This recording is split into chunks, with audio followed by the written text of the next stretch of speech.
সম্প্রতি অন্তর্জালে প্রকাশিত হয়েছে তুফান সিনেমার 1 মিনিট 21 সেকেন্ডের টিজার। আর এই টিজারে শাকিব যেভাবে হাজির হয়েছেন সেভাবে আগে কখনো দেখা যায়নি এই নায়ককে। টিজারে প্রথম নজরেই শাকিব খানকে দেখে কেজিএফ এর ইয়াশ ও অ্যানিমেল সিনেমার রণবীর কাপুরের সঙ্গে মিল খুঁজে পাওয়া যায়। নিঃসন্দেহে বলা যায় পরিচালক এই দুটি সিনেমাকে কপি করেই তুফানের টিজার বানিয়েছেন। টিজারে শাকিবের পরনে ছিল স্যুট বুট, ঘন দাড়ি ও লম্বা চুল, হাতে জ্বলন্ত সিগারেট, ঠিক যেন কেজিএফ এর রকি ভাইয়ের মতোই। আর যারা অ্যানিমেল দেখেছেন তারা খেয়াল করলেই দেখবেন রণবীরের মতোই লাগছে শাকিব খানকে। সেই একই হেয়ার স্টাইল, একই অঙ্গিভঙ্গি। অ্যানিমেলের রণবীরের হাতের মেশিন গানের সঙ্গেও শাকিব খানের হাতের মেশিন গানটির মিল খুঁজে পাওয়া যায়। সেই একই তেজ, একই ধরনের পোশাক থেকে শুরু করে কালার গ্রেডিং এও নকলের ছাপ ধরা পড়ে।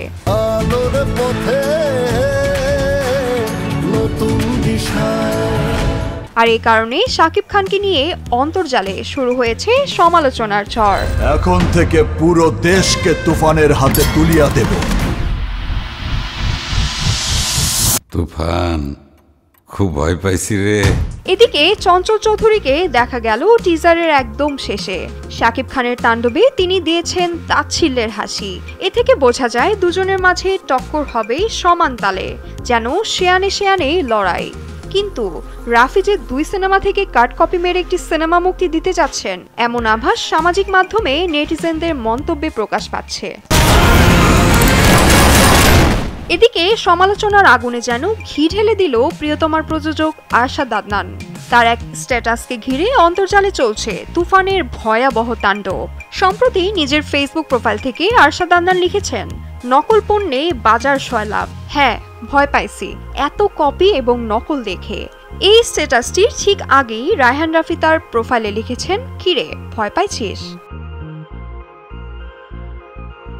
এরপর থেকেই নেটিজেনরা আরশাদ আদনানের পোস্টে শাকিবের পক্ষ নিয়ে বিভিন্ন কমেন্ট করছেন। কেউ কেউ নেতিবাচক মন্তব্য করেছেন, কেউ আবার এটিকে প্রচারণার অংশ মনে করছেন। তবে ভারতীয় সিনেমার কপি করার কারণে অনেকটাই তোপের মুখে পড়েছেন শাকিব খান ও রায়হান রাফি। তবে আগেই রায়হান রাফি জানিয়েছিলেন তিনি কেজিএফ এর মতো গ্যাংস্টার ধর্মী সিনেমা বানাতে চান। তাই তুফানের গল্প, কস্টিউমে এই ছবির ছায়া থাকলে অবাক হওয়ার কিছুই নেই। তবে অনুকরণের মাঝে কতটা নিজের মৌলিকত্ব তুলে ধরতে পারেন, এটাই এখন দেখার বিষয়।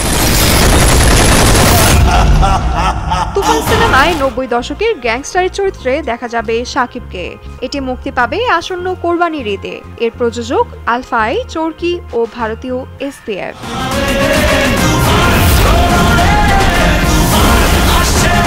মেহেরা রহমান, সিমরান, RTV।